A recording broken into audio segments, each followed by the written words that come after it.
lot of the world are overbreathers, and we are intolerant to CO2, which means that we react to CO2 when it's in the body, and we also aren't processing oxygen that well. So when we react to CO2, it's usually an underlying discomfort of anxiety, and it can kind of cause us to have less resilience to stressful situations, and we can kind of adapt, and we practice that discomfort. Our bodies will adapt and also allow us to absorb oxygen at a higher rate. So it makes us function better and gives us better mental health. So, and this is a kind of, when we hear breath work, we think of Wim Hof, we think of holotropic, we think of overbreathing a lot of the times. And Wim Hof does do breath holds and stuff. But I think the direction that we need to focus on first is who is an overbreather, who's a mouth breather, and how do we assess that, and then go into what practice should you go, what direction should you go. So how would I know if I was a mouth breather or nose breather primarily? Yeah. So one way to tell is through a breath hold test. There's a few different tests you can do. And you could also know from how you wake up. So if you're going to mouth breathe, you're most likely going to do it at night when you don't realize it. So when you're sleeping at night, you could wake up with dry mouth, bad breath. If you have bad breath, cavities a lot. Mouth breathing is the #1 cause of cavity over sugar. So that's kind of one way to tell. The other way to tell is when you do your breath hold. So we've done some breath tests, and we can do it today. It takes a minute, and we'll see where we're at with that. We did it last week. We did a controlled exhale. So and then this one today we'll just do a exhale retention. So it's basically a Bolt score, they call it, which was developed. This Buteco method. So I think it was developed by Oxygen Advantage and Patrick McEwen.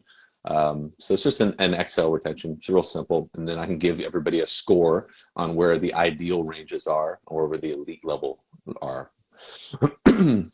So, and then I always like to encourage anybody on here to just ask questions, because when we're done with the practice, we would like answering the questions that people have, because breath is up and coming and getting popular. But what direction to go? Where do we start? It's the most common question. Where do I start? How do I start breathing? Yeah. So. Okay, let's do it. Cool. All right. So let me grab my timer. My great grandfather's timer from 30s, I think this is from. So what we're gonna do? We're gonna do it together. We're all gonna take a deep breath. I'm gonna coach it through. We're gonna exhale fully. We're gonna do another deep breath in, and then exhale fully. And when I say fully, it's a passive exhale. So it's not. So when I exhale normally, there, I'm not gonna go passive. Sure. So wherever the lungs and the elasticity of the lungs is naturally stop, you're gonna hold right there. Cool? Cool. All right. So we're gonna go breath in through the nose all the way up. And then exhale. And then all the way up. And then release, exhale all the way down. And hold. So while you're holding here, I want you to pay attention to a few things. One is the urge to breathe.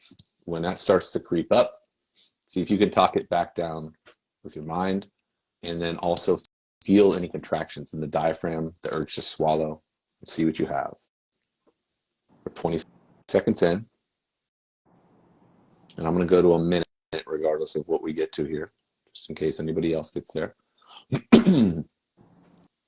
30 seconds here.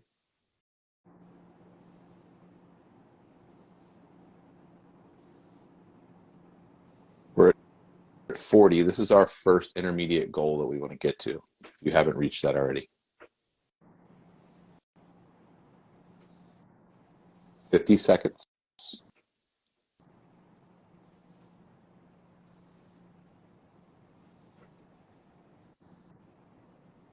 And 1 minute. Cool. How'd you feel? Good. Is some air hunger in there? Is it tough? Calm. Okay, cool. Yeah, it's so you have pretty good